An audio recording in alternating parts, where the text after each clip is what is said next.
Hello and welcome back to the LSE Future of Humanity Summit. In our first panel of the day, we'll be looking at the near-far problem, we can respond to the problem of climate change. Our chair for the panel is Kenneth Thanian, who's the chair of the LSE Alumni Association, and a lawyer at Google, where he specializes in technology, commercial and data protection law. Through the Alumni Association, he's curated events, content and podcasts, focusing on technology, innovation, and the social sciences, including London 2050, a full virtual day showcasing inspiring ideas around how technology activism and how policy can positively shape the future of the City of London. So I'll hand over now to Ken. Ken. Thanks very much, Joseph. So welcome everyone. And before I start, I'd like to say a sincere thank you to LSE Public Debates, the LSESU Effective Altruism and Debate Society, especially Hamza and Sami for their efforts in putting together this event and inviting me to moderate this panel, and Alex O'Connor and the team at Future Impact Society for their contributions to this panel as well. Special thanks also to the Global Policy Journal for their support of the summit as a whole. In terms of the order of today's event, I'll introduce the panel shortly and invite them to make opening remarks for about 5 minutes apiece. We'll then go into moderate discussion for about 40 to 45 minutes, and then take your questions and place them to our esteemed panel. A note to attendees: unfortunately, for personal reasons, Director General Rafael Amaro Petrogeni will not be able to join us today for today's session and sends his apologies.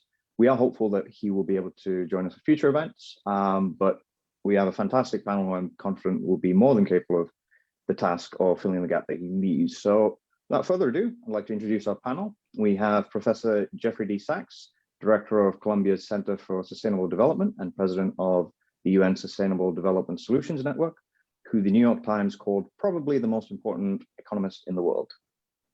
We have David Wood, Chair of the London Futurists, one of the city's preeminent technology groups focusing on the impact and scope of technology on society and humanity, and principal at Delta Wisdom, an independent futurist consultancy and publisher. Jürgen Bronstein, fellow of the Harvard Kennedy School's Belfer Center, where he works on the geopolitics of energy project with research interests in green energy, the green energy revolution, and energy markets in general.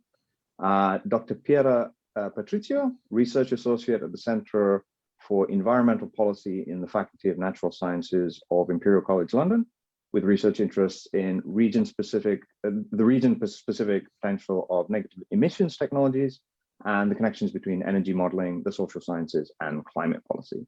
So a very warm welcome to all of you. It's a privilege to have you all here. With that, I'd like to start by opening up for opening statements. If it's okay with you, Professor Sachs, could we start with you? Very good, thank you. And what a delight to be with this wonderful panel. And thank you, Ken, for moderating the panel. I think we're on a new trajectory with respect to climate after a long, long time of talking and negotiating. Some key pieces are coming into place, albeit very late in the day. We know from the Paris Climate Agreement and from the IPCC and many other pieces of evidence that we had better move. The Paris goal is to stay below 1.5 degrees Celsius warming, and we're at approximately 1.2 degrees Celsius and rising between 0.2 and 0.3 degrees Celsius per decade on the current trajectory. So we are very, very late in the day. The good news is that the notion of reaching net zero by 2050 is rapidly becoming the global norm. The commitment of the European Union, of UK, of the United States, of Korea, Japan, and about 30 other countries, whether in process or already in policy, means that I believe we're reaching a tipping point globally in terms of how we define the actual policy framework at this point. We're moving beyond rather ineffective tools like cap and trade and carbon taxes and so forth, which were of course, pieces of the puzzle, but we're not really comprehensive pathways to decarbonization. The fact that there is now a clear target, 0, and a latest date, 2050, I think will make a very big difference. The nature of policymaking is therefore changing. We're talking a lot more about pathways and policy frameworks than we are about single instruments like prices or tradable permits or other things which are at best limited tools to an overall policy framework. When one analyzes all of the policy frameworks and pathways that are on the table right now, they're very, very similar. And that is to reach net zero electricity, to electrify everything that can be electrified, which is most of transport, at least light duty vehicles, housing for heating, and to have a hydrogen and other green energy path as well, that is where those green energies are produced by zero carbon electricity. So the idea of clean grids, strongly electrified cities, electrified economies to the maximum extent possible, and then hydrogen and other green fuels as the addition, are part of essentially every path analysis that is on the table right now. I would argue that this is a realistic framework. It is a framework that can be guided heavily by regulation, by timelines, by zeroing out internal combustion engine vehicles during the 2030s, by regulation on siting of new power plants and so forth. And so I think that it is an operational framework. And from what I think we know about technology, what we have now and what's within reach, it is a financeable framework as well. It requires a lot of regional cooperation, I should add, because virtually no country should do this on its own. One needs, especially with intermittent power, one needs connectivity. And so we need a high degree of international cooperation and regional cooperation for this to occur. So I'll end here in the opening to say that I think we have a better policy framework, more clarity, more commitment. And I think the goal for Glasgow should be that every country comes to Glasgow with a mid-century plan for reaching net zero, and that we use the diplomatic space remaining between now and Glasgow to move all the remaining regions to understand that is the new global framework. Thanks very much. Thank you very much, Professor Sykes. David, would you like to go next? Thanks, Ken. As a futurist, I believe it's important and useful to consider a variety of scenarios for what the future might bring. And as for the range of possible climate change scenarios, I want to emphasize that there's a very long tail of possibilities. The worst incident of climate change in all of the history of life on this planet wiped out, by some counts, around 95% of all species in a mass extinction event known as the Great Dying. That was a long time ago, 252 million years or so, but the lessons from it deserve our attention here in the present time, I believe. The mechanisms for that Great Dying extinction are believed to have involved rapid temperature increase caused by the explosive release of greenhouse gases from long buried carbon deposits. Although an extreme, that Great Dying was by no means a unique event. Paleontologists talk about 5 great mass extinctions, and in each case, elements of substantial climate change were likely involved, accelerated by feedback effects. To be clear, I'm not saying that another Great Dying is nigh. but I do want to point out the possibilities of scenarios in between. On the one hand, total extinction of all humans, and on the other, mere linear extrapolations of current trends. These intermediate scenarios, which we might call exponential climate change, involve interactions of effects that become more intense once tipping points have been passed. Ice sheets disintegrating, vast forests burning down, releasing lots of embedded carbon, etc. Now, these exponential scenarios are uncertain in many ways, but that's no reason to shut them out of our mind. On the contrary, it's a reason to take them more seriously, and I welcome the chance in today's event to do so. There are already some worrying signs. For example, the large-scale north-south ocean currents deep in the Atlantic, known as AMOC, seem to be weaker now than at any time in at least the last 1,000 years, and it's unclear why they are so weak.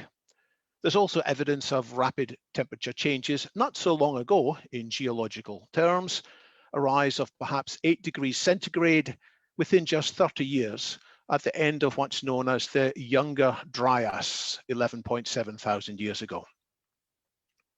As a futurist, I want to stress that the most volatile, unpredictable scenarios tend to involve combinations of natural changes, human-induced changes, technological changes, and subsequent additional human interferences. Let me briefly look ahead 10 years to a possible scenario in which some national political leaders have become extremely agitated by what they see as slow progress to fix climate change. They're agitated by increases in severe weather events, floods, droughts, storms, fires, and so on. It's about 10% likely, in my view, that at some stage, the global political discussion will become dominated by inflamed arguments over possible emergency geoengineering interventions. And we know that in times of crisis, we sadly can't be sure that calm heads will prevail. We do know that political leaders sometimes act with excess bravado. One former US president apparently considered unleashing a nuclear bomb on a hurricane to somehow defeat that hurricane. Other political leaders have strenuously denied the science of, for example, COVID infections. So imagine some populist leader in 2031 taking a unilateral decision to release huge amounts of sulfur dioxide particles high in the stratosphere to try to cool the Earth down, as some people have recommended. Imagine angry attempts by other countries to stop such actions at all costs. Imagine alongside global rising temperatures, global rising emotions. Imagine some leader in desperation reaching for the nuclear attack trigger. That's just one way in which climate change could lead to human catastrophe, perhaps even human extinction. This is climate change acting as a stress multiplier rather than just being an isolated trend. I offer such a prediction for 2031, not because I want it to become true, of course, but because I want it to be a self-unfulfilling prophecy. I want to reduce the chance of humanity ever coming close to such a perilous situation. And so I look forward to this panel to discussing the ways to prevent such a danger. Thank you. Thank you very much, David. Piera, would you like to go next? Yes, thank you very much. Well, thanks again for inviting me to join this panel. It's very good for my knowledge and for my scientific knowledge especially. So perhaps I'd like to bridge a little bit on what Professor Sack just mentioned with regard to the energy transition, since this is my main field of expertise, and relate this a little bit on what could be the contribution of social science in helping us getting where we need to go, which is net zero. So from what we know, of course, reaching a decarbonization of our energy system, it's a huge challenge, and will imply also a radical transformation in the way we conduct our economic activities, and also will also have unintended impact also on local community and on people that actually make their living, let's say, on this type of old type of energy transformation. So it is very important, and this is where I think social science can contribute. And I think that there are very different areas in which social science can help shaping these pathways, but I would like to point it out to mainly two of them. And one is it can be defined as socioeconomic impacts, and the other one on stakeholder engagement. So with regard to socioeconomic impacts, as we all know, we know where we need to go. We know that it's going to be challenging, and we need to find a way to get from point A to point B. What social science can do is translating the human dimension into quantitative measure and quantify the socioeconomic impacts in terms of job losses, economic opportunity, and social value that are related with certain pathways. Because yes, it's true, we are going to have major disruption in local communities, and we're going to have employment losses. But at the same time, this transformation comes also with employment opportunities, and there are no one-size-fits-all solutions, but each pathways would need to be shaped by taking into account the human capital, the resource, and the geopolitical condition of each region. The second point where social science, I think, can make a contribution is on the social acceptability and on stakeholder engagement. Because what is clear is that we need a mix of measures. For sure, in my opinion, in order to get to net zero, we have some priorities. And the first one is for sure energy demand reduction. The second one is fuel switching, because of course we need to produce energy with cleaner fuel. But the third one is greenhouse gas removal technology, because we need to offset residual emissions from our economic activities that are still going to be there, because for sectors that are very difficult to decarbonize, such as the chemical industry or the iron and steel industry and so on. And greenhouse gas removal technology comes with a whole bunch of trade-off and unintended consequences. For instance, bioenergy with carbon capture and storage, which is a technology that allows to produce, let's say, negative emissions, or remove carbon from the atmosphere permanently, has huge implication in terms of land use and biomass resource use. Direct air capture has big issues related to energy use, because it's very energy intensive. And so there is a portfolio of measures. None of them is a silver bullet. We need all of them to work together.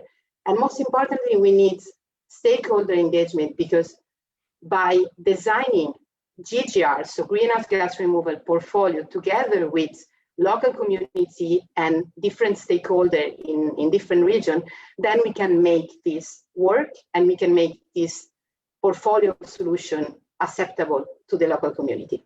So I just leave it there for now, but I'm very happy to discuss this further. Thank you very much, Vera. And I guess on the topic of stakeholder engagement, it's very timely. Over to you, Jürgen, and then I think we can start the moderated discussion. Thank you. Great. So it's great to be back at LSE, although virtually. And after having discussed, or after having heard sort of a stock taking of where we are right now and where the future should go and where we all agree to. And the question is how to address this. And one important element of addressing climate change risks is the energy transition. So it's the change from one energy fuel mix to another one. And as we all know, predicting the future and predicting the shape, I would say, the energy transition is a very tricky undertaking. Why? Because it involves many uncertainties. Some might agree or not in terms of because it's a long-term process, first of all. It involves technological uncertainty, but more prominently, it involves decisions of policymakers of sovereign states. However, this should not keep us away from making an informed guess about the potential transition futures, which I am sure we will discuss later. But first, we should acknowledge that this is not the first time that an energy transition in more general terms happens. So we have witnessed this transition before, from a world that was powered by wood, then by coal, and then the shift to fossil fuels. What we also know is that past experience tells us that energy transitions are intimately connected with geopolitical transitions. For instance, just consider the concentrated nature of coal deposits, which facilitated infrastructure projects, canals and railroads, and the endowment with coal in combination with technology, as Professor Sachs recently highlighted in a recent book, allowed, for instance, the tiny island of Great Britain to become the leader in the Industrial Revolution and in the world markets and beyond. And the same story was somehow repeated in the 20th century when we look at the United States and when new players emerged on the geopolitical map, notably the Persian Gulf, which supplied Western Europe with cheap oil after the Second World War. More recently, we have also experienced, and you can see I'm not very green until now, but I also want to emphasize that more recently we have experienced this boom in unconventional oil and gas. Also, it's called the shale and oil revolution. And one of my colleague from Kennedy School, Megan O'Sullivan, illustrates this disruptive impact of this shale and oil revolution on geopolitical realities by highlighting that this boom has helped many countries to transform to some extent their economies and to become less dependent on oil and gas imports. So what does this mean for the United States? So it helped this boost in unconventional oil and gas has increased the United States soft and hard power, but it has done so through market mechanism. And that's important to note this, because it means that the US influence has expanded globally, although despite Washington under the administration of Trump has adopted policies of retrenchment. By contrast, if we look at Russia, this unconventional oil and gas boom over the last decade, has it made more difficult for Russia to use natural gas as a geopolitical weapon, or geopolitical tool. And it has also to some extent frustrated Russia's attempts to permeate Asian markets.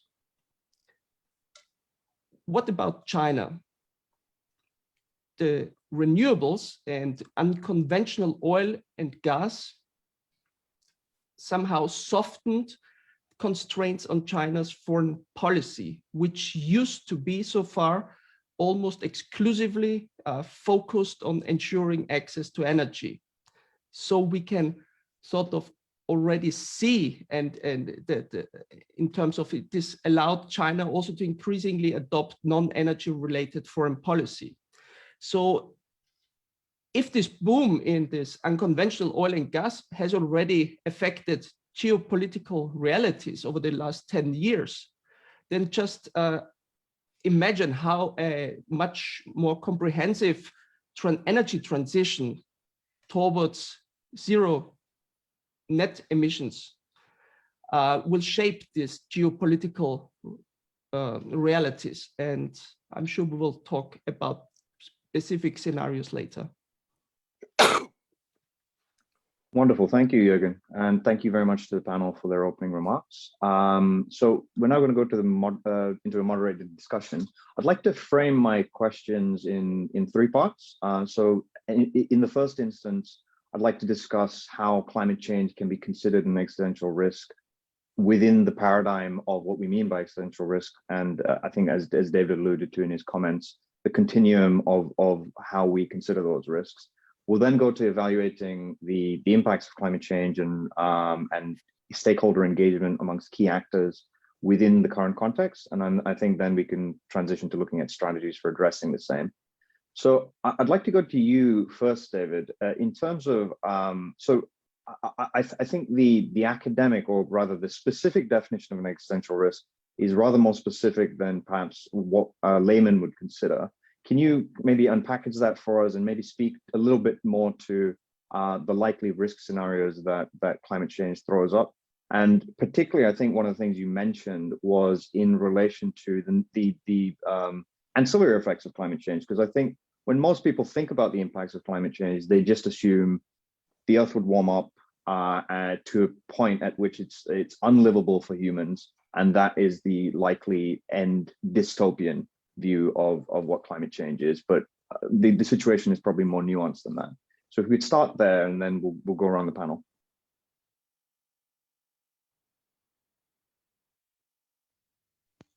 Thanks, Kenneth. So as you point out, there is an academic discussion about when a risk is merely catastrophic and when it is existential.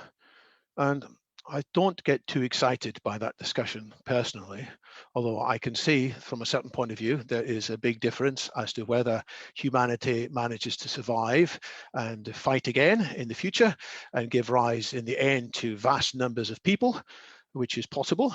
That's one scenario, one set of scenarios. And there is a difference there between merely catastrophic, in which vast numbers of people would have even worse consequences than today. To be clear, there is already some catastrophic effects on people's lives with today's extreme weather. There are people whose livelihoods are destroyed and people who are being burnt to death because of forest fires, which are likely made more probable because of climate change. So I don't want to agonize on this distinction, but I do want to point out that things could be worse than some of my fellow speakers have indicated.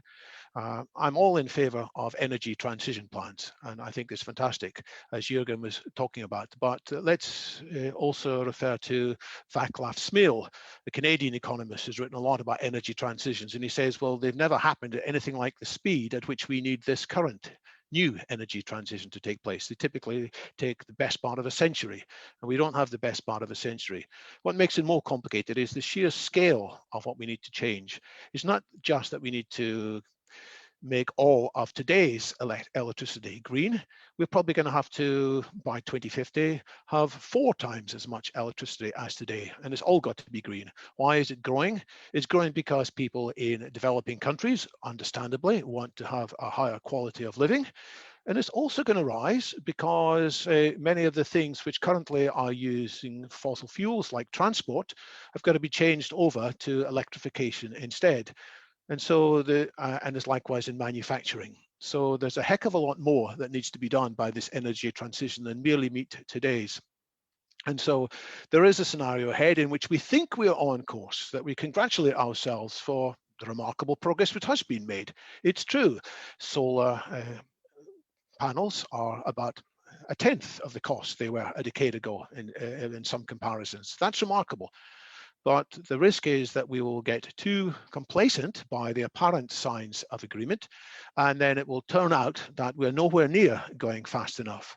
That we might be apparently halfway there by 2030, but the real difficulty is in doing that final scaling up. And so the risk is that we will be overtaken by events that, although the renewable energies are used much more than before, they're not being used enough, and we'll be pushed over the edge into something in which society breaks down. After all, when there was adverse climate change in the past, let's go back to 1315, 1316, 1317. By some accounts, the start of the Little Ice Age. There was, it's believed, a large volcano eruption in New Zealand, of all places, which caused 2 or 3 years of very bad harvest. Society almost broke down. There was a great rise in the number of crimes. People who normally would be looking after each other in a communitarian way were increasingly desperate, and in desperation, society collapses. So the risk is that we will lose our social fabric despite our best intentions, and in the midst of these troubled times, people will make increasingly mad decisions which are not given the benefit of the true wisdom of the crowds. So I think we have a heck of a lot to do to ensure we don't go that way. We have to debug these climate transition plans, energy transition plans very thoroughly, and I'm glad we're going to be doing that. Thank you, David. So Professor Sachs, over to you. So just drawing upon some of the comments that David has made, and perhaps, so you previously gave a talk at the LSE highlighting notions of climate justice. And one of the key takeaways I took from that talk was the notion that, I mean, in a nutshell, some of the people who presently, all other actions put aside, who are going to suffer from the adverse effects of climate change the most, are the ones who have had the least to do with contributing to our current predicament. And charting a path forward in terms of the current trajectory that we're on. Do you have specific thoughts in terms of how we need to upgrade our thinking to account for notions of climate justice and notions of the distribution of the effects of climate change within that context? I think you're on mute. I'm still a year into this pandemic, and we speak of you.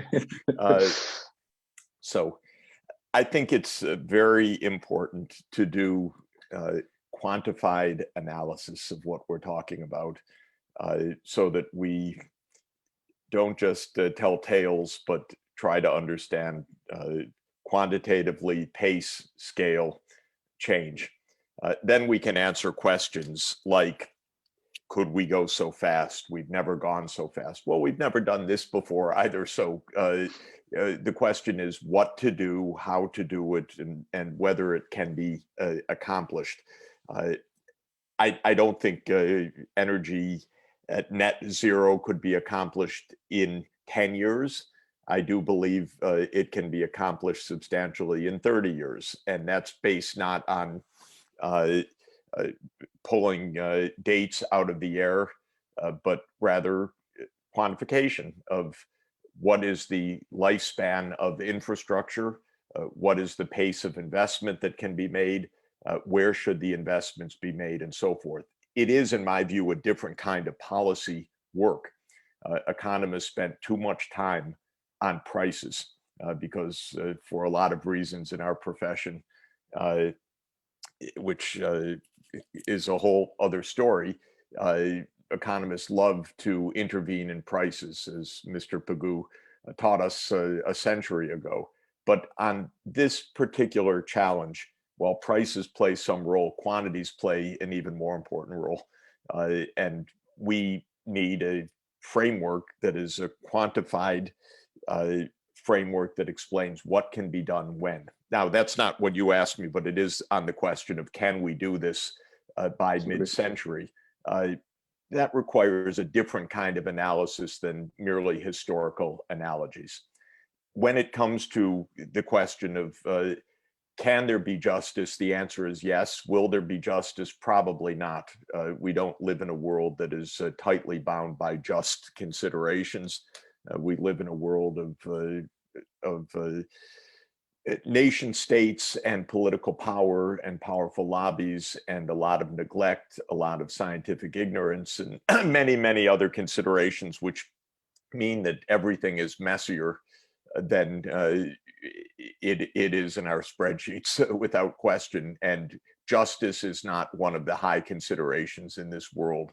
Sad to say, even though it is, we were taught by the ancients that perhaps it's the most important matter for the world. It's not put in a preeminent way.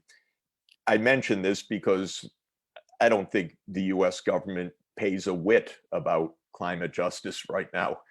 And it hasn't for 20 years, and it hasn't for 40 years even, I could say. And I think that that's true of powerful countries.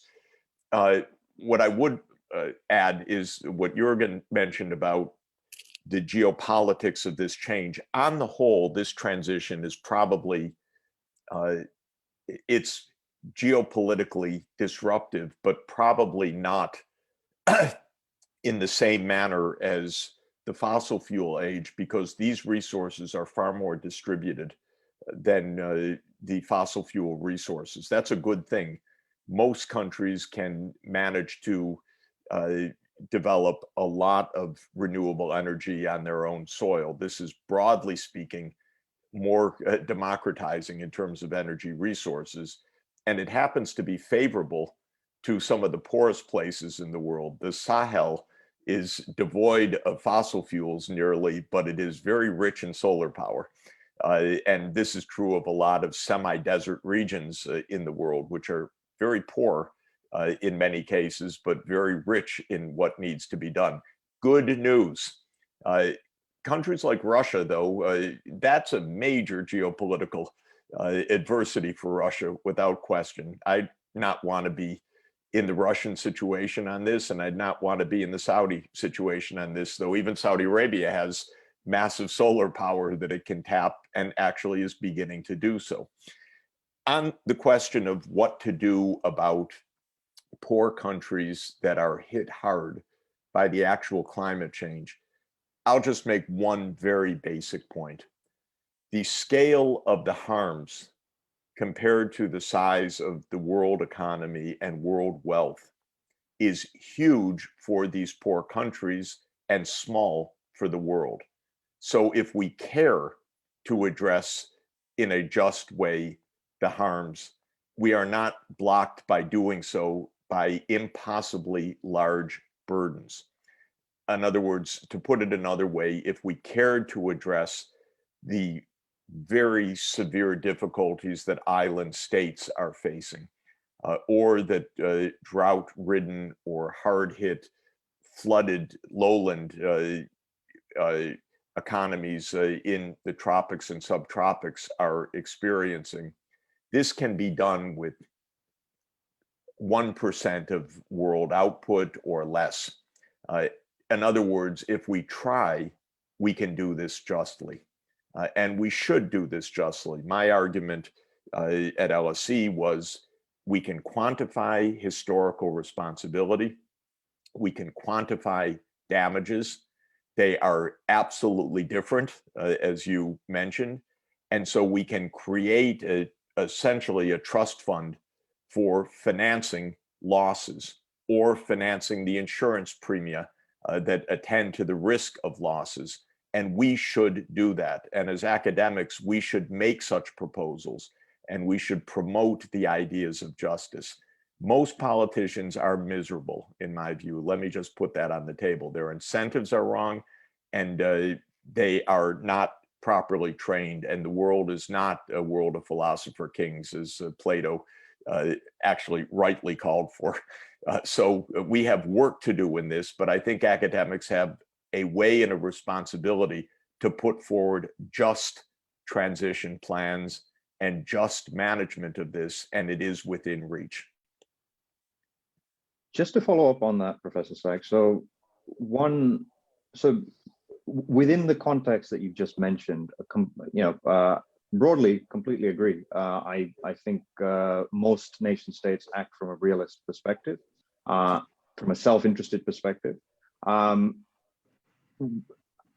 One of the things you have mentioned in the past, though, is this notion that our methods of thinking, particularly economics, but also politics, etc., views nature as being separate from ourselves and does not integrate it within that context.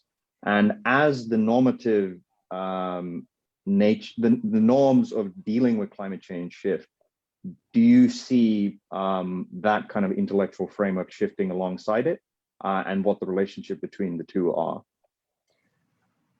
I think that the most important shift in mindset that we need is of a global society. And we are on something of a historic course on that, but with the terrible accidents along the way. We did not have, in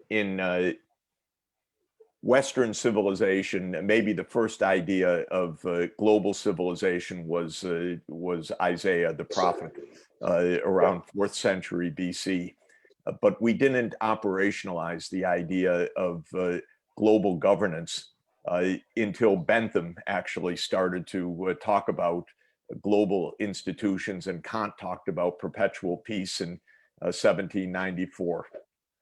Since then, we had the League of Nations and its failure. We have the United Nations and its fragility, but I would say partial success. We have what I regard as absolutely crucial, the Universal Declaration of Human Rights, as a moral charter that we should build upon in the 21st century. But we don't have strongly effective international institutions to this date, even though we are utterly interconnected. And we don't have fiscal transfers and a mechanism for directing resources across border in a systematic way. Even the European Union nearly falls into a faint if the redistribution is more than 1% of GDP of the European Union. Then it's almost a calamity to talk about cross-border transfers. This is archaic and it's dangerous because we don't address sustainable development needs, because we don't direct resources across national boundaries in an appropriate way other than through private capital, which is something quite different from what we're talking about. And so in this way, it is our global institutions that I think are the most important building blocks for the challenges that we want to address in the 21st century. To build that building block by nationally elected or selected or self-selected politicians is very tough, because none of them responds to a global constituency per se. And this is why the UN or the League of Nations emerged only after catastrophe. And that is our fragility. We need to avoid the catastrophe. And I think just to mention what David Wood was saying, the biggest potential catastrophe on this planet remains nuclear war. Without question, this is the existential threat, I believe, that remains with us, because we have nuclear weapons that can end the planet in the hands of psychopaths like Donald Trump and others. And this is what we should be also attending to. But I don't want to digress. I just want to say what we really need is international institutions that work, and crucially, that can direct financial resources to public goods across boundaries. If we have that, we're going to make a lot of advance in justice, in meeting unmet needs, and in being able to carry out these pathways that on paper are feasible, but politically can easily be blocked. 100%. Thank you for that, Professor Sachs. Jürgen, so from transitioning from the cheery topic of nuclear weapons to energy markets, within the context of what we're discussing, nation states and indeed private actors being self-interested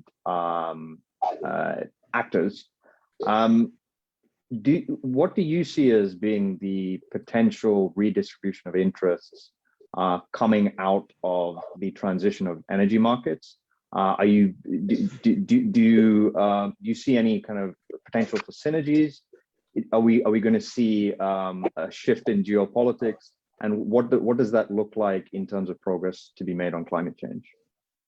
Okay, so before I answer the question on the sort of stakeholder engagement, what you sure. Just highlighted, I just want to respond to Professor Sachs. Sure. I fully agree with him on having sort of a differentiated picture in terms of geopolitics and the energy transition.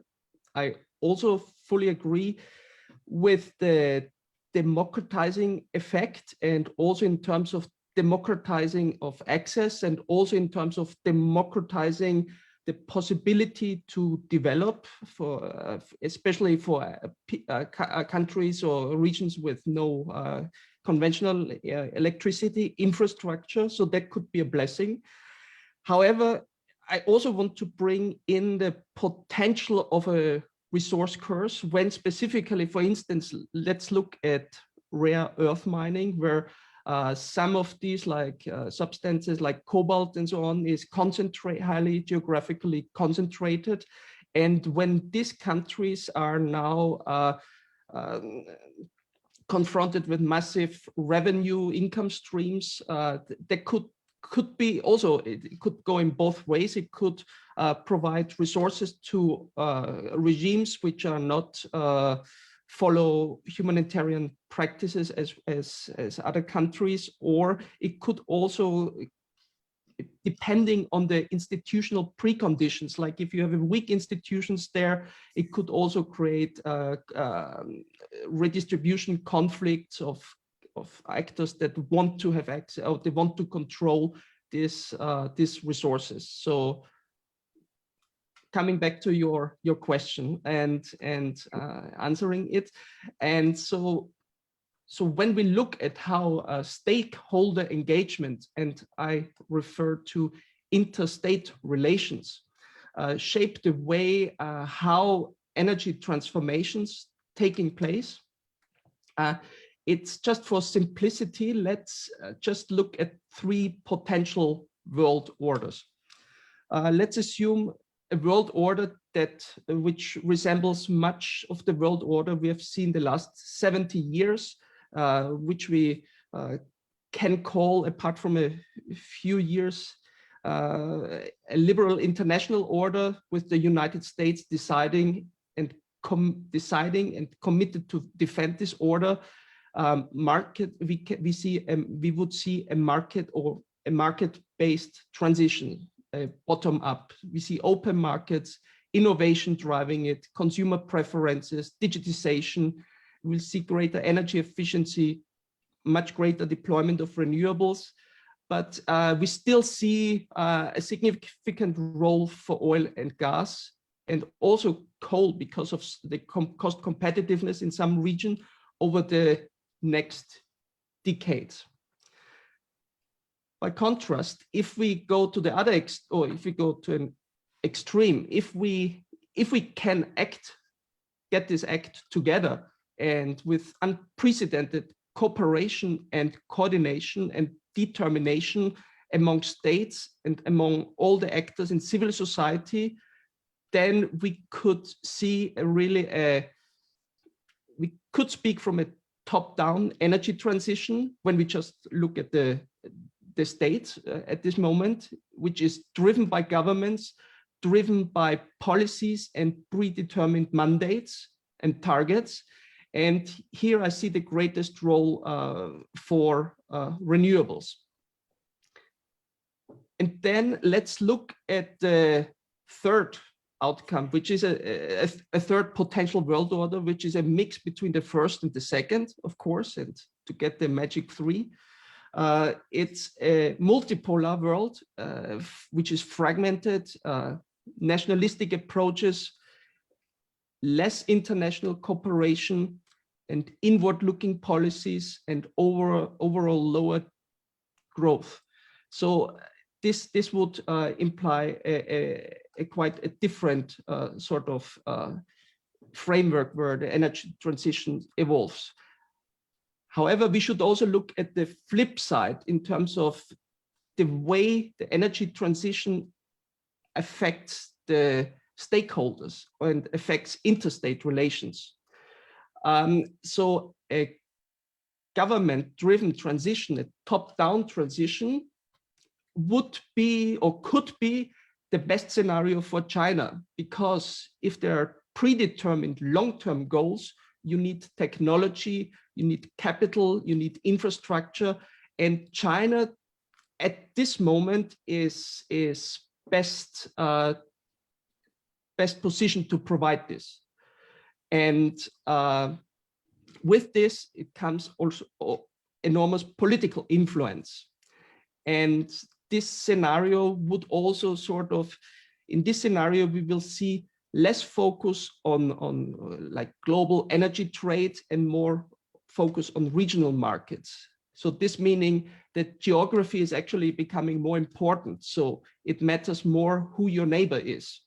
And with the electrification of supergrids, and this also involves, like, of course, also risks, to what we have talked before in the new systems integration, cybersecurity, privacy challenges, and so on. I don't want to go into depth into this.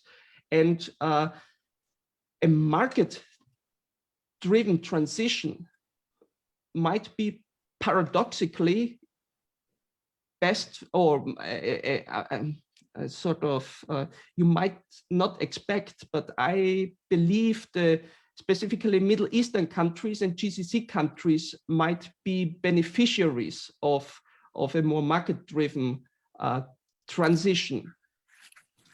Although a market-driven transition, we still see a diminished role for oil and fossil fuels, but we will see that countries which are able to produce oil, for which will be still a demand there, those that are most cost competitive will knock out high-cost oil producers, which are mainly located in the West. This doesn't mean that it will affect their revenues because of lower oil prices, but in terms of market shares and in terms of political power, it could be even, I would say it could look different than often, the picture could look a bit different than often assumed. So it's my response to your question. So just to follow up on this, Yeah. Jürgen, so if I can frame this between the perspective of a unilateral and a kind of multilateral problem, for certain, let's say certain countries in the global south, and indeed for China and certain other up and coming powers, there seems to me, and feel free to challenge me on this, but it seems to me that there is a more direct nexus between using fossil fuels to drive development versus using or investing in renewable or more green-based energy sources. And the incentives for them to use, the incentives for them to engage in use of such fuels remains at a higher level than, let's say, the global north. And do you see this as being, number one, is that a fair assessment from a geopolitical standpoint of influence? And number two, does this represent a substantive marker, blocker even, to making progress in transitioning to this new energy market? So if I understood rightly, Sure. in terms of, you mentioned that the South, because I had an internet connection problem. Oh, sorry. So I can rephrase. Sorry. I can rephrase the question. So, I mean, thank you. The basic question. So if we take the perspective of China, it seems to me that from just a unilateral, from a self-interested point of view, it makes sense for China to continue to burn fossil fuels in driving development, in driving global influence within the international stage, and then turning to the problem of if we leave aside, I mean, if we take a loose view in terms of the urgency of the problem, which it seems some countries are, it seems to me that there isn't the same nexus between using alternate energy sources to drive development as there is with fossil fuels. And it seems to me that that is somewhat of a strategic blocker to making progress in this transition to the new energy economy. Is that a fair assessment? And any further thoughts on that? Yeah, to use a medical term, it looks sort of schizophrenic to see sort of the coastline of the eastern part of China becoming greener and greener, and or in terms of less carbon intensive and more gas. And on the east, the more you drive inwards to the west or east-west, the more coal plants you see, and they're still developing it. And also there's not in terms of whether there's a green belt one road, whether this takes place, it's also questionable. So you see sort of that, and this sort of reflects the domestic politics and the struggles within China. So in terms of you have all this coal power plants and the other industries involved, stakeholders, jobs, and local governments, which will which have a sort of incentive or lock in to this existing energy legacies. And you see this around, like if you go to Europe, you also see these variations. If you go eastwards versus westwards, you see these differences. And also in the United States, you see urban centers, like again, East Coast and also West Coast, the edges, very different attitude to this. So it's, I fully agree with, and this sort of schizophrenic picture makes a bit, raises the question what you just raised about the commitments. Sure. Going over to you, Pierre. So I'd like to shift a little bit from the global stage to something that you reflect in your research, and generally in terms of the topic of technology as implementing a solution to climate change. I think most of the time when we talk about technological solutions to climate change, we view them as being inherently global in some respect. That if we can crack direct air carbon capture, if we can crack X, Y, and Z, it would provide a solution for the globe as a whole, within the context of this global community that Professor Sachs was alluding to. To what extent, and feel free to ground this in specific examples of technological solutions, but to what extent are these technologies inherently require political and local solutions in implementing them? Oh, okay. Well, first of all, let me just go back to this issue related to the geopolitical of renewable energy and of any technology. Which is related to this. I think it's very important to mention the fact that any of these solutions, renewable, BECCS, DAC, or whatever, have a lot of side effects and bring trade-off and issues that we need to account for, and we need to be very transparent on that. So, for instance, as the speakers mentioned before, with regards to the critical raw material that we need for renewable energy, cobalt is very much concentrated in Congo, where we have issue with child labor. So yes, we can push renewable energy, but we're going to have other unintended consequences.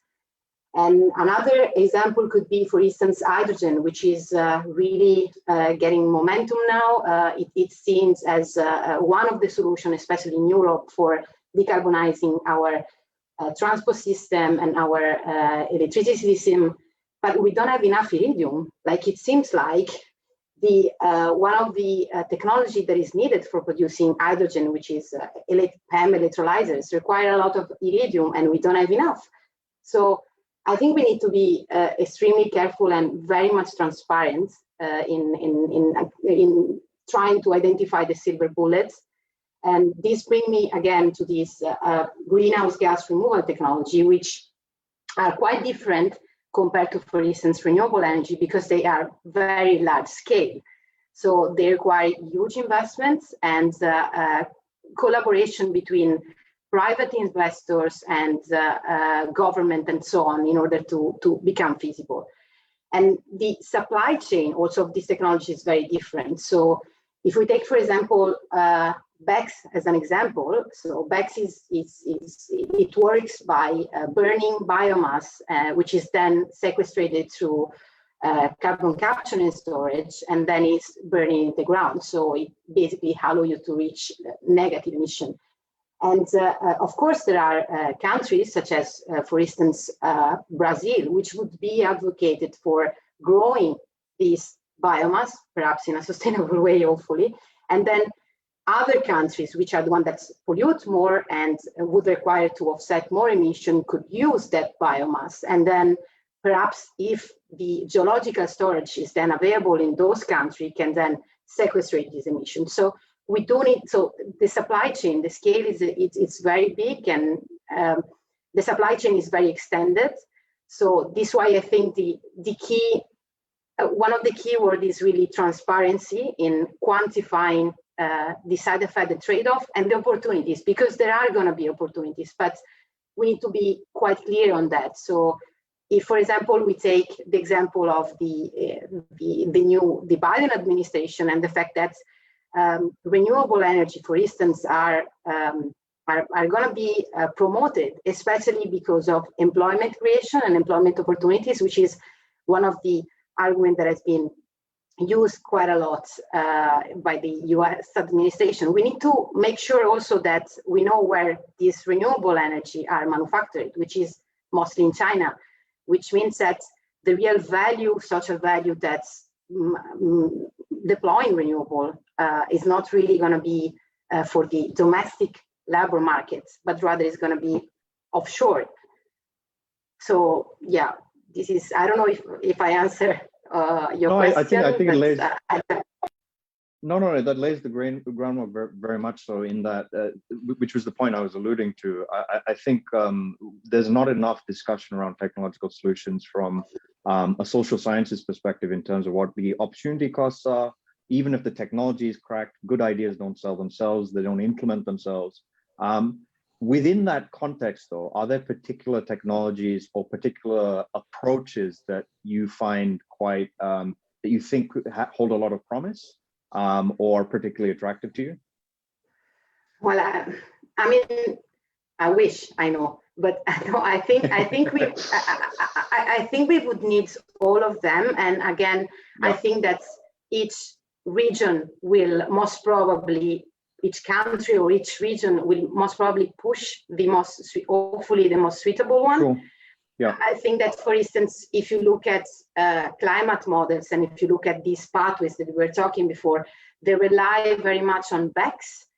And this is because BECCS have the advantage also of producing energy. So it's not only removing carbon, but it's also providing a service, for instance.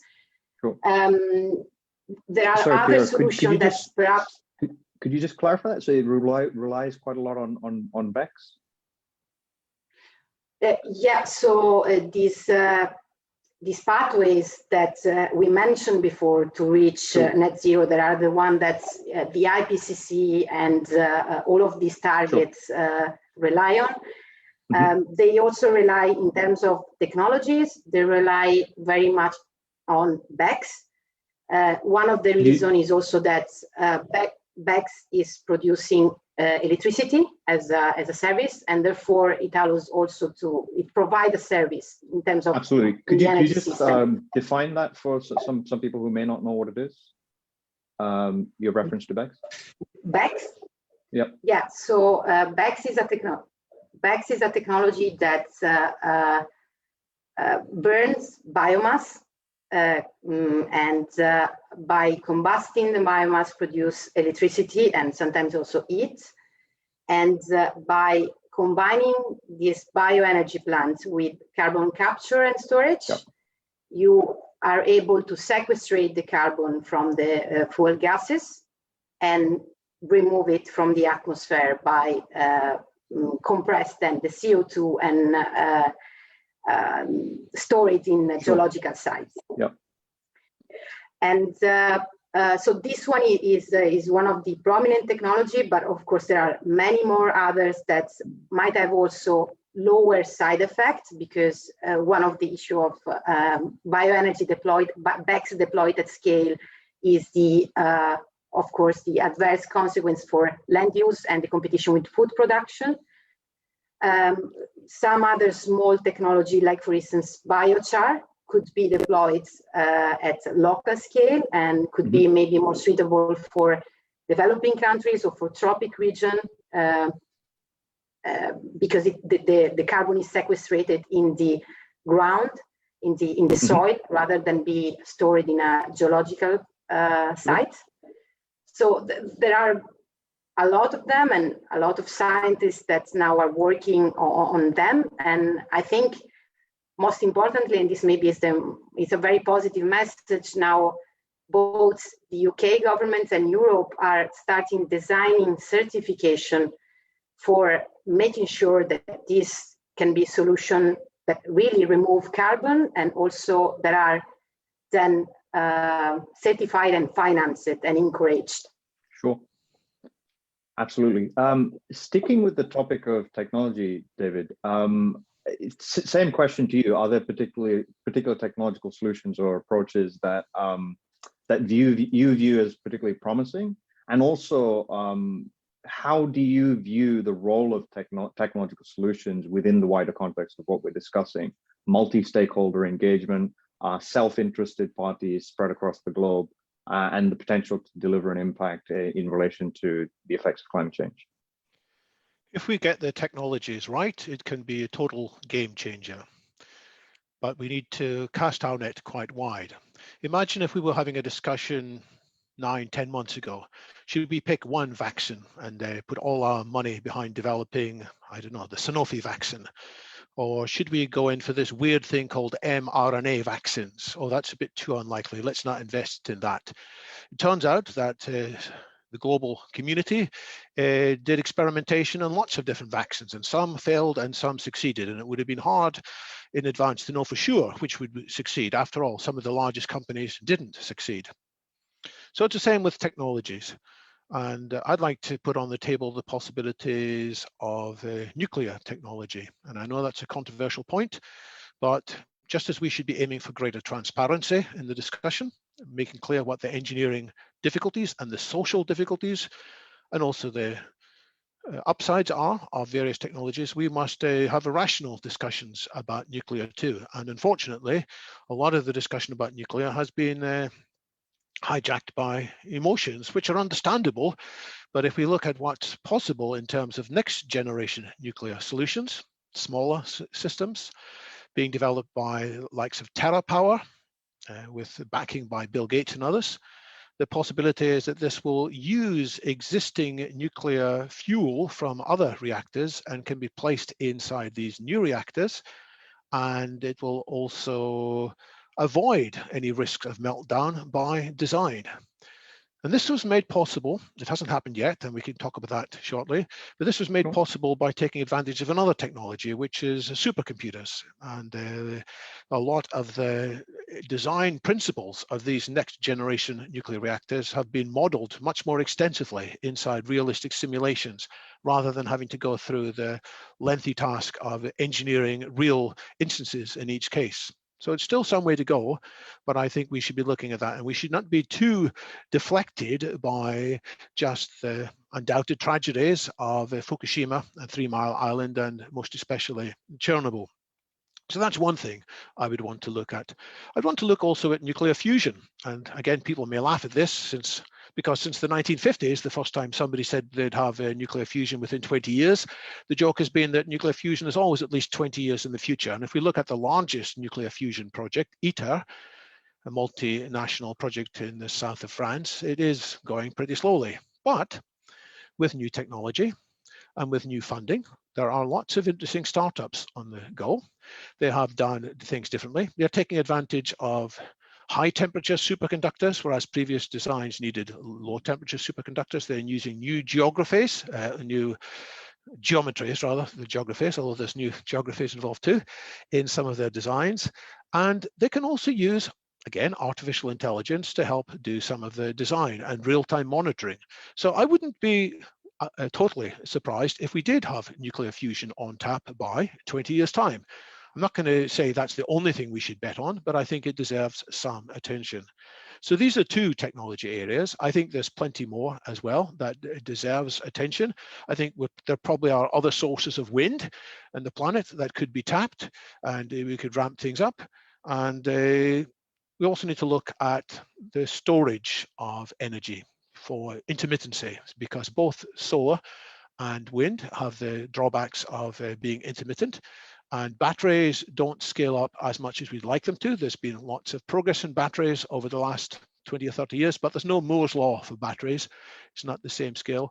And so looking at other ways to store energy, such as compressed air storage underground, or such as pumping water up hills, although there may not be enough hills, and other means, other kinds of clever batteries. They all deserve a lot more financing and a lot more attention. Now, we should not rely on techno solutions. It's going to require on humans keeping in control. Lots of things will involve, as well as technological innovations, they will involve political innovations and also financial innovations. And I was very struck when Professor Sachs said earlier that the roadmap had every sign of being financeable. I just refer back to what Mark Carney said in his Reith lectures, the former governor of the Bank of England. It was noteworthy that a whole of the Reith lectures was devoted to the subject of climate change. And he said, again, that we were going to need more financial innovations. And this isn't just asking the financial industry to do a good turn, to be charitable, to be philanthropic. Actually, if these systems are organized correctly, there is a lot of good new business to be made by green funds. So I'm not an expert on green funds by any means, and I'll leave it to the others on the panel to say more about this. I just don't want to leave the impression that I'm entirely thinking that technology will solve the answer. Sure. It's got to be part of a wide spectrum of approaches, but it could be a game changer if we keep betting hard in the right, promising lines.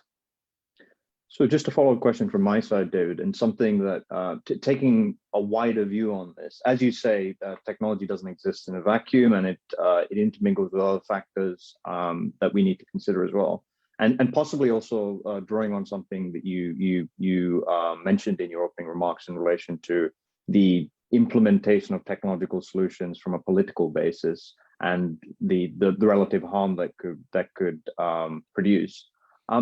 How, and this is admittedly quite a broad-based question, but as a futurist, how do you see these kind of, you've outlined perhaps some of the negative side, but holistically, how do you see the increasing impact that technology is having on the popular zeitgeist, influencing politics and policy, how we talk about these things, how we view technology as a whole, and indeed, on a broader spectrum, what it means for us as a species and how we view risk? So we've talked in this call about politicians and that sometimes they're very miserable, short-sighted, self-interested people. But I don't think that's entirely accurate about all politicians, especially when they get involved in politics in the first place. They're often idealistic. So I'd put politicians on a spectrum. There are certainly some very troubling and destructive ones. There are a few more idealistic ones, and there's a lot in the middle. And these in the middle can be influenced by the public zeitgeist. And they can be influenced by more and more people speaking up in various ways. And so some politicians will take that as a cue to maybe say something they wanted to say before, but they were a bit afraid that it might not be politically acceptable within their own party. So what we must do as a public, we must encourage bipartisan political leadership on this.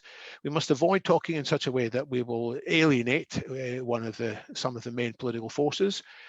For example, in America, we need the Republican Party as well as the Democratic Party to be talking very constructively and positively. So we must avoid saying things like, hey, we're not going to solve climate until we dismantle capitalism, which some people have said. And often when I speak about climate change, the questions come up, why didn't you say we need to abolish fiat currencies or abolish capitalism? And I say, no, capitalism should be part of the solution rather than just being opposed to it. So let's find the way to have a public zeitgeist which builds in a bipartisan way consensus, which will then influence more politicians. And this should be not just, hey, we can manage and it'll be a terrible sacrifice, but we can do it. This should be looking to a much more positive future when we have abundant green energy. And we know in principle how we can do it. There are just lots of issues along the way. And with abundant green energy, it won't mean that we all have a much poorer quality of life than today. We'll have, in many ways, a much better quality of life. I sometimes talk about a sustainable superabundance. And what's going to motivate people as a whole isn't just fear. It's going to be a combination of a sense of urgency, but also a sense of positive progress.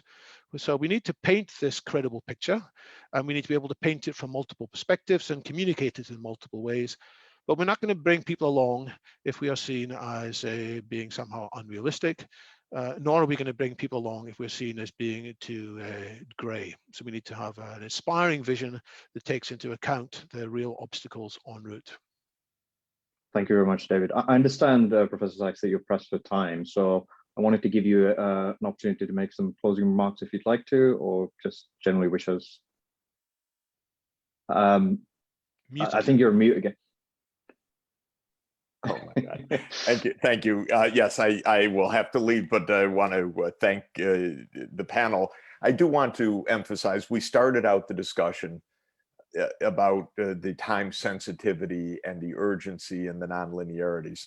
So when we think about technologies, we need to think about the real time between now and 2050, and then the real time after 2050. Fusion, for example, in my view, will not play any scaled role before 2050, though I agree with what David Wood said, that there is a lot of promise right now, and what the promise is, according to the physicists, is that prototypes can be built with some of the new technologies perhaps in the next 5 to 10 years, and these can be perhaps even producing commercializable models by 2035 to 2040. But then when you think about what that means for the actual role of fusion in our energy grid in 2050, it means not much. So when we do the scenarios, we have to think in terms of what we have, how things will change, and the fact that we don't want to kill ourselves by waiting for the future, because this, like Burden's ass in the philosophical puzzle, the donkey that can't decide whether to turn left to eat or to turn right to eat. We don't want to say, well, we're waiting for the perfect technology, and in the meantime, destroy the earth. So we have the technology pathways to get us, even with what's in hand, probably 75 to 80% of the way to where we need to go. We have on the drawing board technologies that get us to 95%. We have major puzzles, and we have major promise. For example, fusion could be the decisive energy source for much of the world in 2070. Perfectly possible. But let us not postpone the actions that are needed right now, because we have photovoltaics, we have on and offshore wind, we have hydropower in many places, we have other energy sources, we have a nuclear fleet, we have other things now, and that's where we have to move. I also do want to say, in all of the areas where there are problems, it's good to be proactive in the sense that, consider cobalt, for example. It is too pessimistic to say, well, cobalt is in the Congo and they have child labor. Cobalt is actually the most promising possibility for DRC's development in the history since King Leopold raped the country 140 years ago. In other words, we should view this as a positive development, that a crucial mineral in an impoverished country that has been so badly misused by Western powers over a century and a half could play a constructive role. More than that, it happens that Congo also has vast, untapped, financeable hydropower on the Congo Basin that could be a game changer for hundreds of millions of people in Central Africa. So then we need a constructive approach. There's no reason why cobalt should be mined by child labor, but the cobalt could finance schools for those children. That would be a nice thing to do.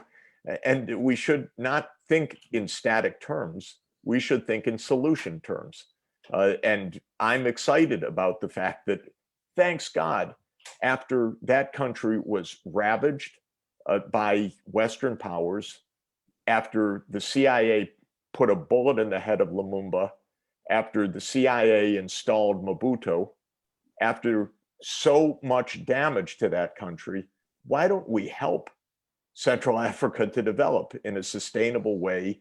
And thank goodness there is a mineral that is important that could be sustainably developed in a way that would be constructive for the country. So I just want to turn the mindset from the problem to the problem solving, because there's absolutely no reason anywhere in the world why children should not be in school and why they should be working in mines, for God's sake. And with a little care, that's not a controversial issue. That is a solvable problem, a practically solvable problem. So I want us to be constructive at each step, because by 2050, we need to be at net zero. And let's keep our eye on the ball, and let's keep our eye on human rights, and let's keep our eye on constructive solutions. But thank you very much, and thank you for inviting me to the panel. I'm really grateful. Thank you, Professor Sachs. A very holistically optimistic note to leave on. So thank you very much for your participation. Bye-bye, everybody, and thanks to the fellow panelists. Thank you. Great. I think we've had quite a few questions come in, so we're going to turn to Q&A now. And the first question is actually for you, Vera, which is, does work on negative emissions and adaptation technologies take away attention from preventative measures? Yeah, well, I think this is the famous moral hazards issue, which is related to the fact that generally negative emission technology, especially CCS, is seen as an excuse to delay mitigation, because we know that at one point we can start simply removing CO2 from the atmosphere. I think that this argument was valid perhaps 5 years ago, until 5 years ago, when we didn't really know that negative emission technology would need to be deployed in any case. And the reason is that there are unavoidable emissions coming from the way we produce things. So from the chemical industries, from the cement, the iron and steel, that are still gonna be there. And so the math is telling us that we don't get to net zero without them.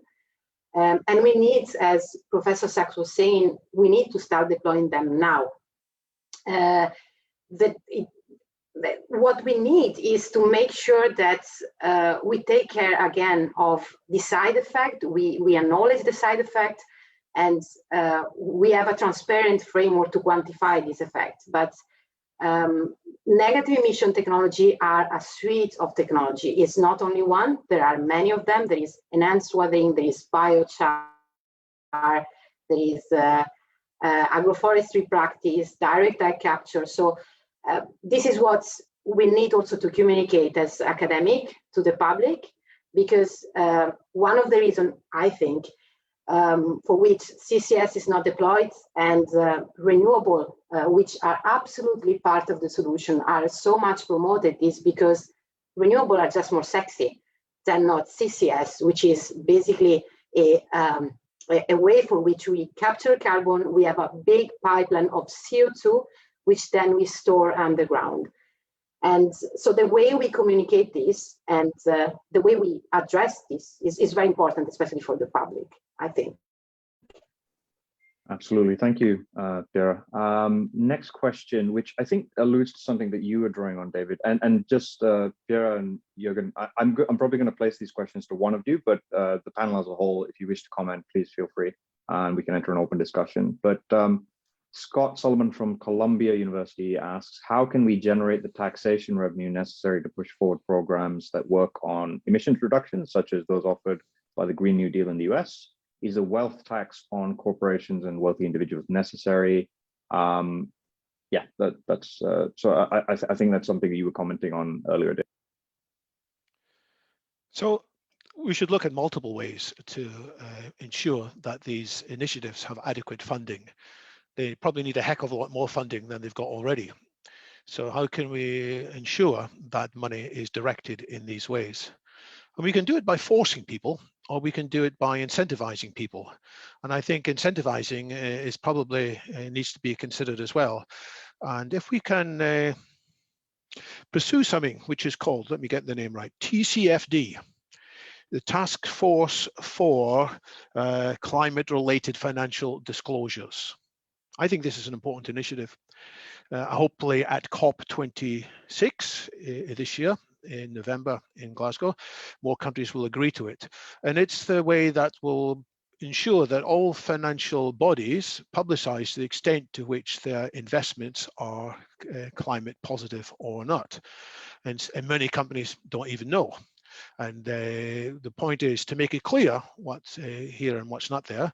And then government should also, I think, be assisting people to invest or divert some of their money into these climate positive ways. And so this is some financial engineering, restructuring of some of the green funds. And I think that is important. But we should be looking in multiple ways too. I am in favor, and I was sort of surprised that nobody on this panel at the LSE has advocated it so far. I am a fan of a carbon tax. I think Professor Sachs said we tried it and it hadn't really worked. I think it has worked to some extent locally. It hasn't been applied enough yet for various reasons. I think it's an excellent thing to do. It can be made revenue neutral for a while, so that the money raised by carbon taxes in part could be returned to the people who are most affected by it. So we should look at that too. To address the actual question about wealth tax, and I think there's a lot of scope for wealth tax. There's certainly scope for tightening and monitoring existing tax systems to avoid the evasions which go on. Many of the largest companies in the world are very skilled at avoiding paying taxes by finding legal loopholes, so they are still behaving legally, if not ethically. So the countries of the world should be much more vigilant at closing these tax loopholes. But I think there's probably scope for having larger corporation tax and occasionally a wealth tax as well. Although there are difficulties too, as is well known, because a lot of people's wealth is tied up in things which cannot easily be turned into cash quickly. So I'm all in favor of looking at it. I don't think it is a single silver bullet, but I do want to find ways to ensure that many projects, including negative emissions technologies, which I fully support as well as these other energy initiatives, they need a heck of a lot more funding than they've got already. And by the way, if they do get more funding, it's possible they will deliver things much faster than has historically been possible. Professor Sachs, in his final remarks, mentioned on fusion that it seemed that it wouldn't be possible commercially until 2070. Well, I look at what we did with vaccines in the COVID crisis. A year ago, most people were saying, oh, it's going to take 2 or 3 years before we got vaccines. Well, people really knuckled down. We saw it as a shared social imperative to address this. And as a result, we've got vaccines faster, and that are more successful, more effective than many of us dared to hope going back. So I think with the right public and private funding, many of these initiatives could go faster, and I think they actually need to go faster as well, to be frank. Just to follow up on that, David, and perhaps Jürgen, you could comment on this as well. What's your appraisal of the European Green Deal in terms of the, so just to clarify for everyone, the extent of the financial mandate of the Green New Deal is both a mix of public and private, public spending and private incentives to engage within this technology. In terms of the, well, in terms of the perhaps the details of the deal, it seems like a stake in the ground to build towards technologically and policy-wise. But in terms of the intentions behind it, the target set, etc., and indeed, Pierre, if you want to comment on this as well, what are your thoughts on that generally? I'll leave the others to comment in detail. I think it is a good stake in the ground. It's not enough, but you got to start. And politics is the art of the possible. So you do what's feasible. The commitments that were made in Paris are by no means sufficient, but again, it's a start, and it's putting a framework in place which can be evolved over time. So broadly, I support what's in there. I can't speak to the details, but I hope some of my fellow panelists can address that. Jürgen, would you like, perhaps not, I mean, yeah, go. Yeah, so to the question of financing, which has been sort of prominent in the last sort of half of our debate. I personally, I think that it's not the issue of lack of finance. Like there's enough money around us floating. So it's about how to channel this money into the right projects, into green infrastructure rather than brown infrastructure. And as David rightly said, it's about incentives. And as we know, in public finance, like they have a variety of tools available in terms of you need to get the money from somewhere. And taxation is one of these tools. And then you also can raise debt, and green bonds is a big theme also across the globe in terms of investing into raising debt, which is dedicated for low carbon energy projects and also low carbon projects in other areas. So I think that there is massive potential for this, and it has the green bond market has seen tremendous growth, and up to the pandemic, and the whole COVID pandemic was it still you could see it as the glass half full or half empty, in terms of many see it as an opportunity now to green the recovery programs and sort of lock in a low carbon energy transition into the stimulus of different countries. And here you rightly said the Green Deal. It's one of these comprehensive responses, long-term responses to COVID, and also much more beyond in terms of locking in incentives for the future. It's about the comprehensive economic transformation, because it involves so many different sectors. And when you have these very comprehensive plans, it's also always sort of when you change on one side of when you change a policy tool on one side of the spectrum, there might be consequences or unintended consequences on another side. And this brings me to the whole issue of, for example, a carbon border adjustment tax, which has been also sort of raised in the European Union's thinking of sort of using such a carbon border adjustment tax to address the issue of carbon leakage. So what is carbon leakage? It's simply if you're a steel producer and it's much cheaper for you in terms of environmental standards and so on to produce your steel in a factory somewhere in Asia, in China, where the environmental standards are lower, and it's cheaper for you to produce it there and import the steel to Europe. So the carbon border adjustment tax is a means, or is an idea in terms of to stop this carbon leakage. So if you want to buy steel, that the steel import from China is at the same level, same playing field as the domestically produced steel, which has much higher sort of regulations and standards. So it's sort of making paying for the additional carbon for imports. However, this raises the issue of competitiveness, and in terms, is it a welfare tax on the general population, because you taxing something that the consumer also must pay in the end. In Europe, the products would be more expensive. So it's still it's still a highly debated issue about the welfare consequences of taxes, whether it's good or bad. And this still needs to be resolved, or this needs to be resolved in the political arena. And here again, we have different actors with different incentives and different institutions that struggling these fights. And with regard to the issue of money and financing, I think it's very exciting in terms of to hear financial firms and financial investors and so on.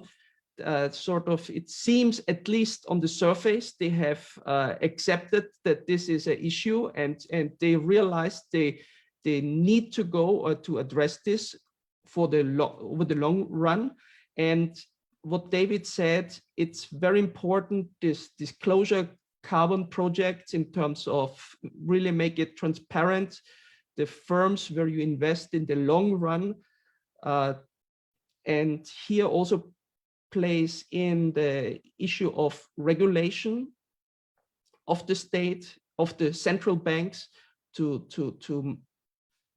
regulate or to incentive, not even incentivize, but in terms of addressing carbon risks in their investment portfolio. I think that creates a new reality, which, and this is important, it needs to be cheap. It needs to be financially more attractive to invest in green than in brown assets. And especially long-term investors like pension funds, sovereign wealth funds, which taking a long-term perspective investments like a 30 years horizon, they have already started divesting from certain assets like oil sands and so on, which are not viable over this long run. And they are also often therefore named as a sort of stranded assets. Sure. Which I'm just gonna there's a couple more questions that lead to some of these topics as well, Jürgen. So we're gonna come to them. But okay. There's one question in particular, Piera, in terms of the comment made by Professor Sachs in relation to the DRC and cobalt. I saw you nodding in relation to the notion being that the kind of political situation in the DRC means mining of cobalt may be precarious. Did you have any follow-up comments in relation to that, or just generally opinions in relation to the comments? Yeah, I mean, so my comment with regard to that is that, well, first of all, I've just recently started reading about critical raw material and how important they're actually for the energy transition. And I think what Professor Sachs was saying about child labor and the fact that we need to really be careful on how these materials are being mined and where they're coming from, it's very important, because it's the burden is on us.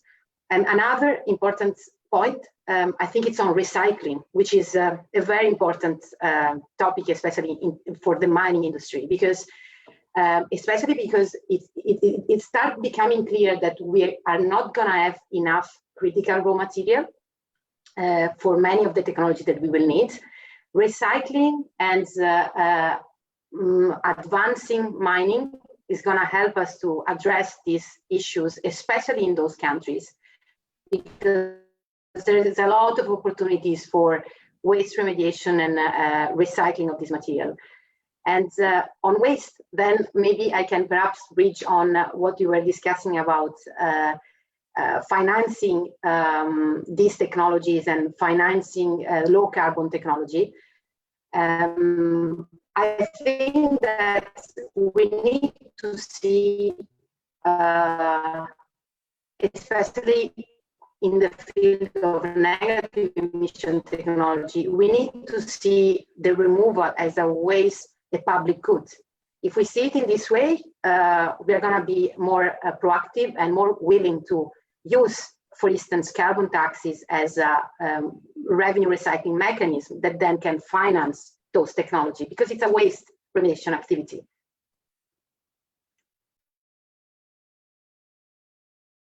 So this is my my 2 cents of that. We've briefly lost our moderator. Maybe I can say something more about the busting of the carbon asset bubble, because you already mentioned, Jürgen and Pierre, the fact that many of the pension systems, for example, they have a fiduciary duty to think long term. Many other politicians and businesses just think short term, but the large amounts of money in pension funds are legally obliged to think long term. And the current valuation of many of these fossil fuel companies is about 4 times as high as it could be if you take into account how much carbon can actually be burnt over the next 30 years.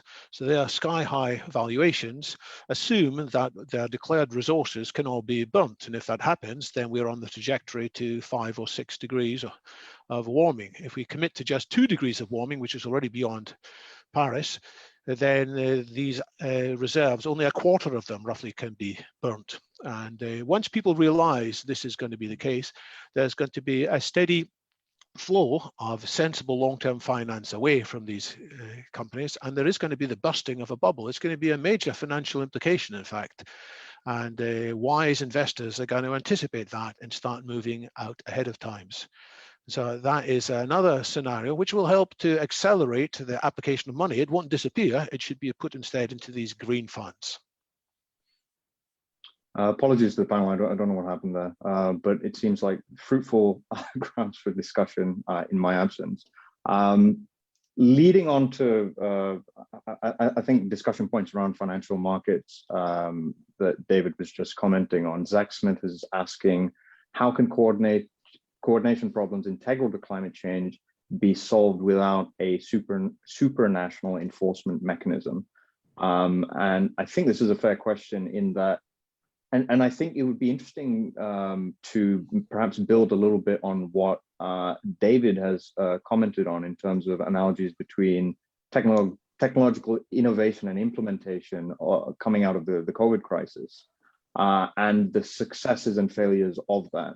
So, and I think this links to what you were discussing previously, Jürgen. So some of this comes from the context of free markets, but without a central authority, are there particular hopes for solutions to climate change that are the product of international or national cooperation?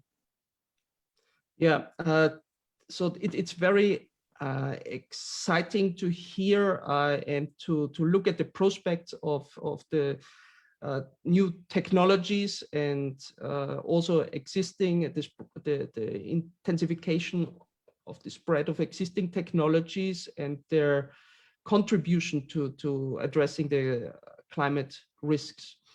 However, again, and bringing in again the variable of geopolitics, is we have just recently seen, and the COVID crisis has revealed the vulnerability of our global supply chains, specifically with medical products, but also in terms of critical technologies and materials.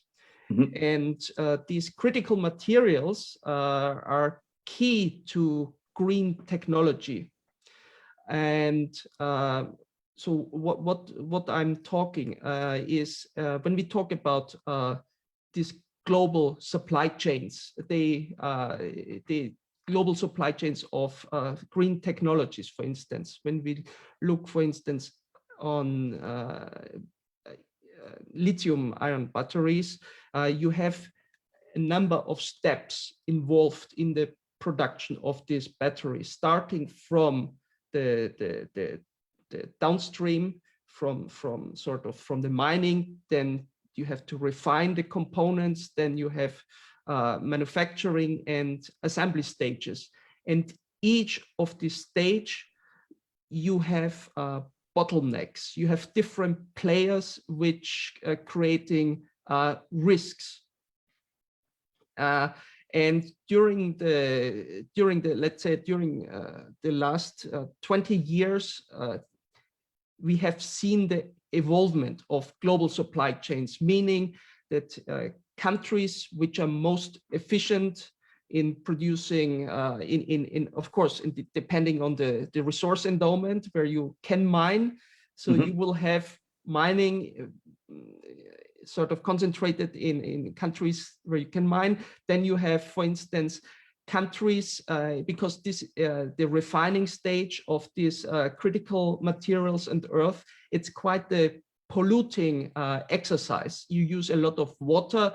So you have seen the emergence of these stages of the supply chains, specifically in China, which have a low, where it's just cheaper to do this sort of, to do these refining processes, and because they have, because of lower environmental standards. So you still have, you have critical materials, critical earths in the United States, and you, some of them are abundantly here, but it's just, it's not mined here, it's not processed because of this, partly because of cost issues, but also partly because of environmental issues. Sure. So you have seen, so, and what's happened now is, in COVID has showed this vulnerability. So if everything works well under globalization, the demand and supply and market mechanisms operating effectively, efficiently, then it's fantastic. It's highly efficient and everybody wins. But however, if you see sort of supply shocks, which can again happen at each stage, because if your battery refiner cannot refine the cannot do this his task in the supply chain, then of course the battery assembler has no battery to assemble, and it goes on. So this is the whole problem. And because now countries are aware of these risks, and everyone talking about, okay, supply chain risk, supply chain, and everybody talking about increasing the resilience in national supply chains. So meaning that instead of outsourcing these activities to countries like China and so on, we want to have a secure supply chain. We want to have control over it, because we want to have our producers not depending on other countries. Sure. So the idea is that the localization of supply chains will lead to... And this whole thing also will translate into the prices to some extent. So here's the question: will it happen in the past, what's more efficiently or in terms of commercially driven, or are now increasingly also non-market mechanisms in play in this whole green technology? So that's one important factor. Absolutely. So there's a couple more questions that are similarly themed, and I just want to kind of draw them together in some respect in relation to something that David, you mentioned at the beginning, which is the continuum of the definition of what existential risk is. The distinction between existential risk and catastrophic risk remains largely academic.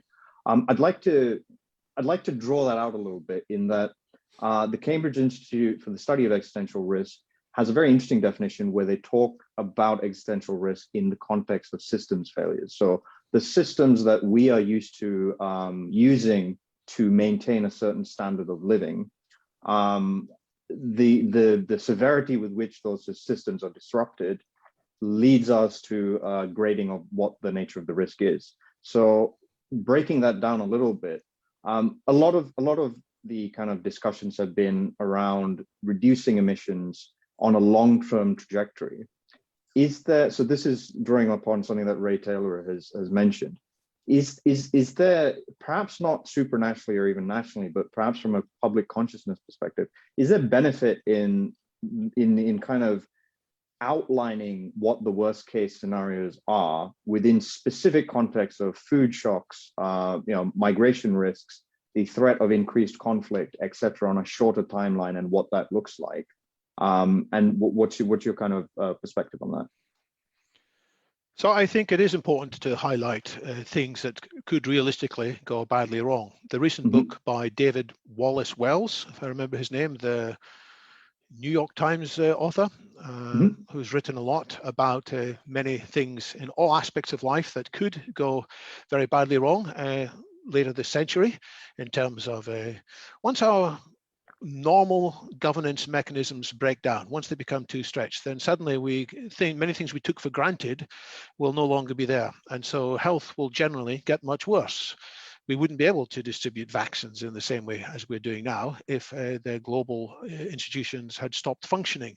And we can look at, once the temperature rises, many of the agricultural parts of sub-Saharan Africa will be almost, it'll be impossible to grow much food unless we change the food that they're growing, which is an important project in its own right, the adaptation project. So I think it is important to highlight things that are credible. And unfortunately, if they fall to pieces under quick scrutiny, then they're counterproductive because people will say, oh, you've cried wolf and there was no wolf, so we're not going to pay attention. And so in the past, actually, some of the possible pandemics that almost broke out in the last 30 or 40 years, people said, oh, we've heard about pandemics, they didn't come true, therefore we're not going to be worried about any new signs of pandemics, it's just a little flu. So we've got to be wise in how we communicate it. And David Wallace Wells, although his book is a fascinating read, it has been criticized, I think, with some justification on some of his exaggerations. Michael Mann's book, by the way, does an excellent job. He has a whole chapter on what he calls climate doomism. I think we should take the bad scenarios seriously, but we've got to take them seriously rather than just for despair. In terms of the question about the systems health and what CSER, the Cambridge the Centre for Study of Existential Risks, I think we should be focusing on the health of our systems, and we should be focusing on the health of our international systems. And I think the earlier question on will we need some kind of a strong supranational enforcement is a very important one. It probably deserves a longer answer than we can really give it now. And I think we have two answers to that. One is we shouldn't just be thinking, hey, these other countries are going to free ride and cheat and they're going to be able to keep on emitting when we're tightening our own belts. We should look at it more positively. If we learn how to tighten our own belts, if we develop these solutions and technologies, we will be at an economic advantage, because then we will have developed this technology, which we can then share with the rest of the world for global benefit, but also for some financial benefit. So that's one way to look at things. But in the end, there are things that do need global coordination, but they don't need a single sovereign global government. We shouldn't think like that. We should think in terms of institutions that are fit for purpose. And we could look at many positive examples. I'll just got time to mention one, which is the body that oversees chemical weapons. Controlling chemical weapons goes back 150 years, when the first attempts were made and failed and made and failed. But we do now have a more robust mechanism in place, which allows independent inspection of chemical sites around the world where there is any suggestion that there might be some materials being set aside for military purpose. And some of these inspections are scheduled, but there's also allowed, and all countries in the world who signed up for this scheme, including all the superpowers, have signed into it, that there can be these inspections. Why have countries bought into it? Because they all see it is in their own collective interests to avoid having wars involving terrible chemical weapons. So we can have that mechanism without there being a single world government, and we need similar mechanisms, possibly an extension of the WTO, the World Trade Organization, which already implements some rules on trade. So possibly that can be revived, although it's stuck in its own inertia, so it's a difficult task. But that's one mechanism that could be improved to ensure that there is some independent monitoring of what's going on worldwide. Fantastic. Just a follow-up question from my side, David. In terms of, so I think in terms of technologies to reduce the effects of climate change, we've alluded to that a little bit. What's your thinking in terms of leveraging, let's say, high computing power that could come out of quantum computing, or leveraging AI in terms of a diagnostics perspective on the planet to preempt what the impacts could be from computational modeling or otherwise? Have you seen any examples of, or indeed, do you think there could be examples of technologies in that space that allow us to preempt and react to those impacts? Exactly. This is the mission statement of DeepMind, you know, the group in Google. Started off in London at UCL. Their mission statement is 1, solve intelligence, 2, use intelligence to solve all the other major problems. And they often mention climate change and beneficial sharing, an economy that's effective and fair, as 2 as the possible things they're going to use their intelligence to solve. And this may seem like a pipe dream, but bear in mind that what DeepMind have done has shocked people several times. Their approaches in calculating how proteins will fold, it hasn't completely solved that problem, but it did a lot more recently than most people had expected. It's a very difficult problem, figuring out when you specify a chemical, what's 3-dimensional structure is it going to fold up into. So they made rapid progress there. Now we have to be careful, because it's always possible that computation works at a certain level and then fails when you scale it up further. Cool. So we shouldn't be putting any blind trust in any such AI. And here I'm anticipating, I guess, the discussion of the third panel, but it could help. And I mentioned that in the company TerraPower, one reason why Bill Gates, the company that Bill Gates funds, and looking at next generation nuclear designs, one reason I think they've made faster progress is that they've used lots of complicated AI modeling. I'm not sure AI is exactly the right word, complex software modeling, at least, let's say, with some AI to figure out in advance how the designs could really be completely fail-safe and hyper-effective and efficient. So it's part of the solution. Fantastic. I'm just conscious that we're just coming up to the hour now, so I'd like to give all our panelists just a chance to make some closing remarks, and then I think I'm going to hand back to Joseph. So, Jürgen, would you like to just some closing remarks from your side? Then we'll go to Pierre and finally David. Oh, I think you're on mute. Yeah. Okay. So yeah, I personally want to say something to something concrete, because much of what I have said today is on a very high level in terms of geopolitics. So I want to go back to sort of the more tangible world. So what I think, in order to persuade the public and of the dangers of climate change, I think we need to break it down into concrete examples, in terms of we need to show how we need to tell the people, how does the climate change affect the weather? What could happen to the UK if the Gulf Stream shuts down? And by explaining that the Gulf Stream brings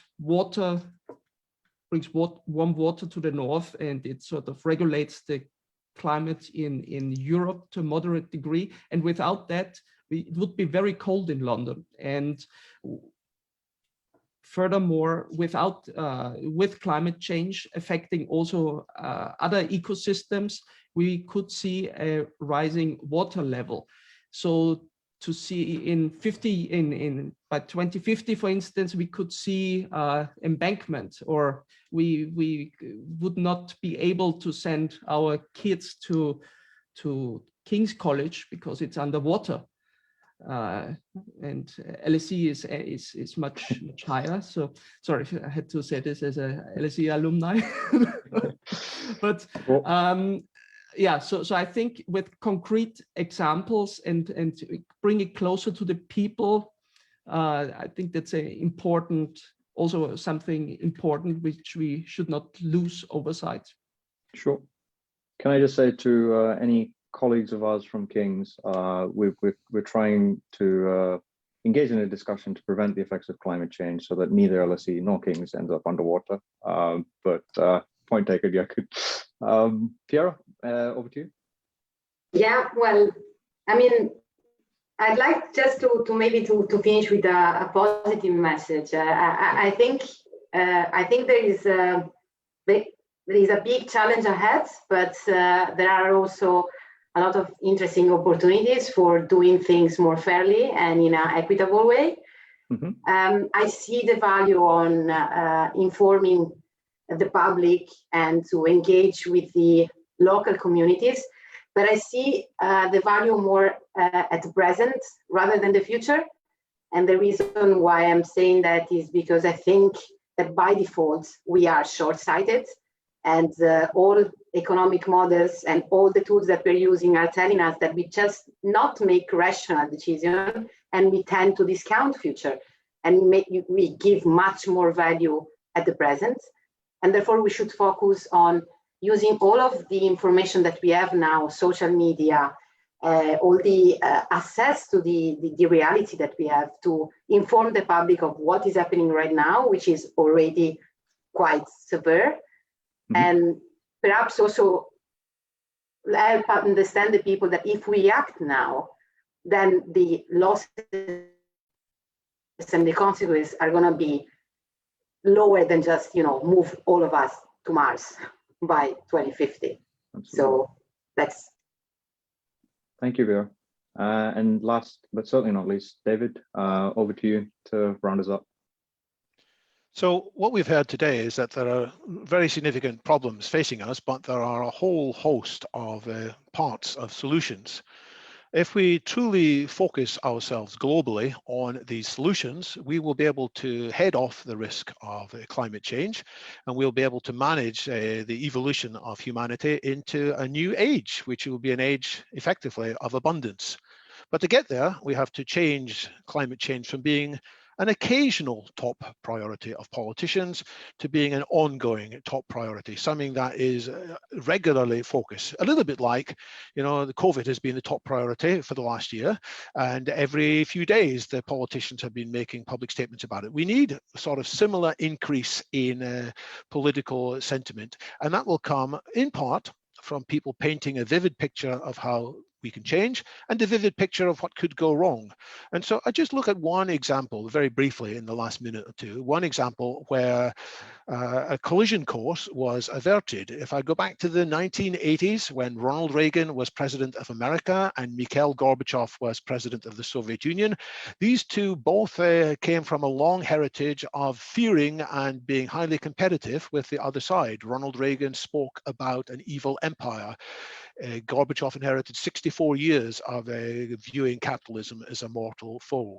And the stakes were getting higher, and there was quite a lot of planning of nuclear war on both sides. Ronald Reagan was ramping up what some people called Star Wars and other people called the Strategic Defense Initiative. What changed was the work of a public communicator called Carl Sagan, who was an expert scientist. He was an atmospheric scientist. He had studied climate change on Mars and on Venus in his earlier days in science. And he, along with some colleagues, worked out that if there was even a limited exchange of nuclear weapons, it wouldn't cause the world to end in heat. It would likely cause the world to end in a nuclear winter. So in the early 1980s, this was developed, and Sagan was an excellent communicator. He actually changed the course of history by persuading people around Reagan and around Gorbachev to take this threat more seriously and make them realize this had to be an even higher priority, avoiding a nuclear threat. And so as a result of this, and because of the outstanding actions of these two remarkable political leaders, we managed to pull back at that stage from a threat of ongoing nuclear devastation. The strategic arms reduction talks took place. The intermediate range nuclear weapons were taken out of Europe pretty soon afterwards, and Star Wars was defunded. So with the right communications, if we can be more like Carl Sagan in the right way today, we can get today's political leaders around the world, even though they may be mortal foes, even though there's a terrible geotension, we can get them to put this as a much higher priority than before, and we can head forwards to, as I said, sustainable superabundance. Thank you very much, David. Thank you very much to Jürgen and Vera and to our esteemed panel. In summary, folks, we've avoided disaster before. We can do it again.